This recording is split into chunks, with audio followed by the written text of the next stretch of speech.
અતિ સુંદર આપ સૌએ આ ભજન સાંભળ્યું છે મિત્રો.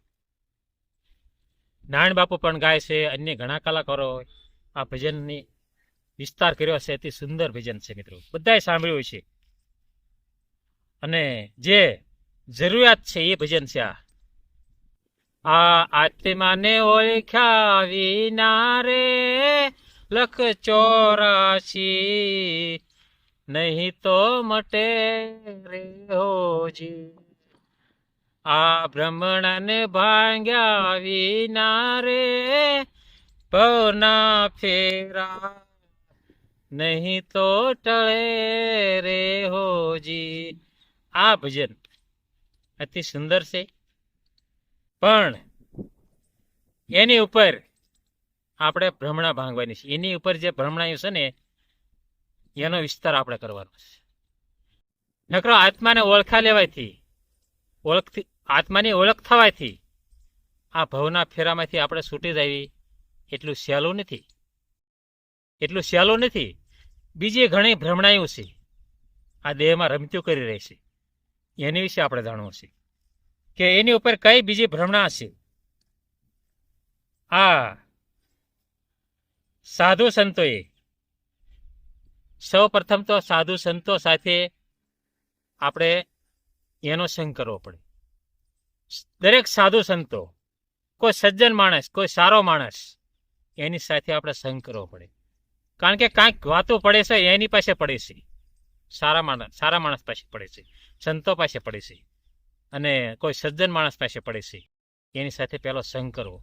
આ ભક્તિમાં આ પહેલું પગલું છે. આપણે કેમ પગથિયે પહેલું પગલું મૂકવી, આ ભક્તિનું પહેલું પગથિયું છે. ત્યાર પછી આગળ વધવાનું છે. અને ત્યાર પછી આપણે ધીરે ધીરે ભ્રમણાયું ભાંગવાની. ધીરે ધીરે ઘણી ભ્રમણાયું છે. આજે તમને હું બતાવું ભ્રમણાયું. એક સૌથી મોટી ભ્રમણા છે, બહુ મોટી ભ્રમણા છે. આ ભ્રમણા કોઈથી ભાંગતી નથી. આ ભ્રમણા એ જ ભ્રમણા તમને આજે બતાવી રહ્યો છું. આ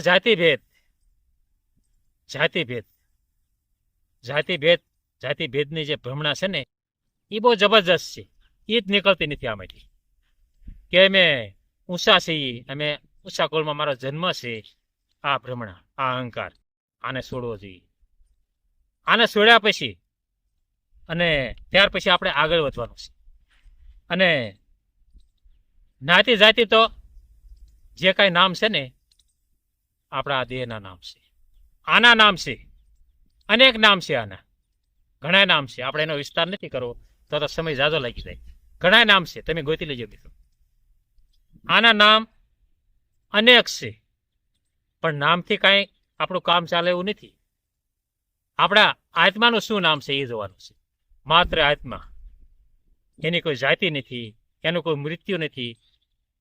અવિનાશી, નિર્ગુણ, નિરાકાર, એની વિશે આપણે જાણવાનું છે. નિર્ગુણ નિરાકાર અનાદિકાળથી આ પૃથ્વી પર ભમ્યા રાખે છે. પણ પરમાત્માએ આપણને એક ચાનસ આપ્યો છે. એક ચાનસ આપ્યો છે માત્ર. આ 84 લાખ ફરીને ભમીને થાકી જશે. અને એક ચાનસ આપણને પરમાત્માએ આપ્યો છે. એ છે મનુષ્ય દેહ. અને આ મનુષ્ય દેહ થકી પરમાત્માને જાણી લેવાનો છે. પરમાત્માને જાણ્યા સિવાય કોઈ વસ્તુ સત્ય જ નથી. જન્મ મરણના ચક્રમાંથી છોડાવવાની શક્તિ માત્ર પરમાત્મા પાસે છે. આ આત્માની કોઈ નાત જાત હોય તો મને બતાવજો. અને આગળ તમને વિસ્તાર બતાવું તો થોડોક વિસ્તાર બતાવું મિત્રો. કે સૌ પ્રથમ તો ભગવાન જે પરમાત્મા છે એ કઈ જાતિના હતા. આ એની ઉત્પત્તિ કરી છે, એના સંતાનો છે. અત્યારે જે માતા પિતા બન્યા એના સંતાનો આપણે નથી. આપણે આગળ વિધાવવું પડે ત્યારે ખબર પડે.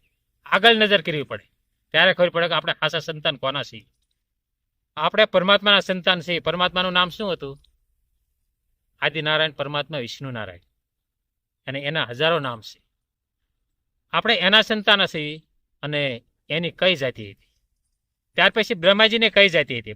બ્રહ્માજીની ઉત્પત્તિ કરી પરમાત્માએ, એમની કઈ જાતિ હતી? ત્યાર પછી ઉત્તાનપાદની ઉત્પત્તિ કરી. ઉત્તાનપાદ રાજા, રાજા જ નામ પડ્યા છે, કોઈ જાતિ બહાર આવી નથી એની. ત્યાર પછી એમને 5 સંતાનો હતા, 5 સંતાનો. અને છેલ્લે મનુને શત્રુપાની ઉત્પત્તિ કરી.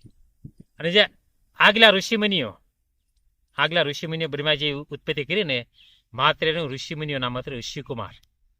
કોઈ જાતિ બહાર નથી આવી, ખાલી ઋષિકુમાર કહેતા હતા, ઋષિકુમાર. અને ઋષિકુમારના નામેથી આ મહાન પુરુષો ઓળખાતા હતા. કોણ હતા? બ્રહ્માજીના શરીરમાંથી ઉત્પત્તિ કરેલી સ્ત્રી વગર, કોઈ નારીનો ઉપયોગ કર્યા વગર આ દેહમાંથી ઉત્પત્તિ કરેલી છે. એને માનસપુત્ર કહેવાય, માનસપુત્ર. કોઈ કામ વાસના વગરના આટલા મહાન પુરુષો ઉત્પત્તિ કરેલી છે. ઘણી નારીઓની પણ ઉત્પત્તિ કરેલી છે. આપણે આગળ વિસ્તારીનો જાણીશું. અને મનુને શત્રુપા કઈ જાતિના હતા? કોઈ એનો વર્ણન કોઈ સાંભળ્યું છે કે મનુને શત્રુપાની અટક આવડ્યા છે, એમની જાતિ આ છે? કોઈ સાંભળેલું? કોઈ એનો વિસ્તાર જ નથી મિત્રો. ખાલી માનવ આ જ એક જાતિ છે, ખાલી માનવ. આ ભ્રમણા જ્યારે ભાંગે ને ત્યારે તમને ભક્તિ પણ પ્રાપ્ત થાય છે અને આપોઆપ પરમાત્માની પ્રાપ્તિ થઈ જાય છે. કોઈ શંકાને થાન નથી મિત્રો. આ ભ્રમણા એવી બધી ભાંગવાની છે. નકરું આત્માને જાણી લેવાયથી કોઈ આપણે પરમાત્માની પ્રાપ્તિ નથી થઈ જતી. એ તો અત્યારે સૌ લોકો જાણે છે. આત્માની ઓળખાણ કરીને અને જે દેહધારી ગુરુના શિષ્ય બનીને બધાએ જાણી લીધું છે. બધા વિસ્તાર આનો કરે છે કે આત્માને ઓળખી લો એટલે બીજું કાંઈ જાણવાનું રહેતું નથી. આ બધું જાણવું પડે. અત્યારે મેં વિસ્તાર જે કર્યો ને એ બધું જાણવું પડે. એ જાણ્યા વગર છૂટ્યો નથી. આપણે જાતિ ભાત આપણે જાતો નથી. અને આપણે એમ કે ભક્તિ પ્રાપ્ત થઈ જાય, સત્ય નથી મિત્રો, કોઈ દિવસ સત્ય નથી. અને માતા ગંગા સતીએ આપણને જણાવીને જ્યાં છે, આગળ ગાયન જ્યાં છે કે નાતી જાતી નહીં મારા હરિના દેશમાં. આ માતા સતી જે ગંગા સતી છે એમને આ શબ્દ વર્ણવ્યો છે. પાનબાઈ આગળ કીધેલું છે. પાનબાઈને આ એમના શિષ્ય હતા એમને જણાવેલું છે. આ જે મહાન પુરુષો પરમાત્માને પામી ગયા ને એની વાત સત્ય મનાય, બીજા ફાલતુની વાત સત્ય ન મનાય. ત્યાર પછી નાતી જાતિનો ભેદ મટવો પડે. પછી આ દેહનો ભેદ મટવો પડે. આ દેહ આપણને એવું જ લાગે છે કે પોતે આપણા દેહ જ છે, આપણું મૃત્યુ થઈ જાય એની પાછળ પછી કાંઈ છે નહીં. આવો ઘણાને ભ્રમ છે. આ ભ્રમ એક ભાંગવાનો છે. આ ભ્રમણા બહુ જ મોટી છે. આ ભ્રમણા બહુ મોટી છે. આ દેહ છે ને એ પોતે આપણે નથી. આ દેહની અંદર જ્યારે આપણું મૃત્યુ થાય ને ત્યારે એક સૂક્ષ્મ શરીર નીકળે છે. માત્ર એક સૂક્ષ્મ શરીર. જેવું દેહનું રૂપ એવું સૂક્ષ્મ શરીરનું રૂપ એ આપણા દેહની અંદરથી બહાર નીકળે છે. અને 12 દિવસ લગી એમનું આંગણું છોડતો નથી આ સૂક્ષ્મ શરીર. એની ક્રિયા બધી કરો ત્યારે ઘરેથી વિદાય લેશે આ સૂક્ષ્મ શરીર.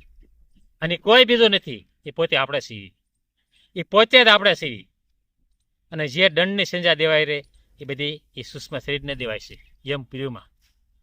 યમપુરીમાં એને દેવાય છે. જ્યારે આ ભેદ મટે ત્યારે પરમાત્માની પ્રાપ્તિ થાય છે, ભક્તિ પ્રાપ્ત થાય છે. પછી કોઈ શંકાને થાન નથી. તમે ઓળંગીને વટાઈ જાશો પછી ના પરમાત્માનું દ્વાર સિવાય બીજો કોઈ દ્વાર નથી. ભગવાનના દ્વાર સિવાય બીજો કોઈ દ્વાર નથી. પછી પરમાત્માનું આગનું જ પાદરું આવે છે. પછી બીજું આડું કાંઈ વસ્તુ આવતી નથી મિત્રો. આ એવું એક રહસ્ય છે કે આ મોંઘો મનુષ્ય દેહ આપણને કયા કારણે મળ્યો છે? કયા કારણે આપણને મનુષ્ય દેહ મળ્યો છે? શું કારણ છે કે આપણને 84 લાખ યોનિમાંથી આપણને મનુષ્ય બનાવ્યા છે? 84 લાખ દેહો પરમાત્માએ બનાવ્યા છે ને દેહ, એમાં કોઈ સુવિધા નથી. એક આમાં જ સુવિધા છે. કારણ કે બુદ્ધિ, વિચાર, મન બધું આ દેહને પરમાત્માએ આપેલું છે. આમાં પરમાત્માની ભક્તિ છુપાયેલી છે. જો ઉખેલીને બારી કાઢો તો આપોઆપ તમને પરમાત્માના દર્શન થશે. અને ખાલી 2 કારણ છે આ મનુષ્ય દેહ મળવાના. 2 કારણ. પરમાત્માએ એક તક આપી છે આપણને, એક તક આપી છે. આ તક શીખી જાય ને તો પછી 1,84,માં જઈશું. અને ક્યારે મનુષ્ય આપણને ફરીને બનાવશે એનો કોઈ તારીખ નથી, એનો કોઈ સમય નથી મિત્રો, કોઈ સમય નથી એનો.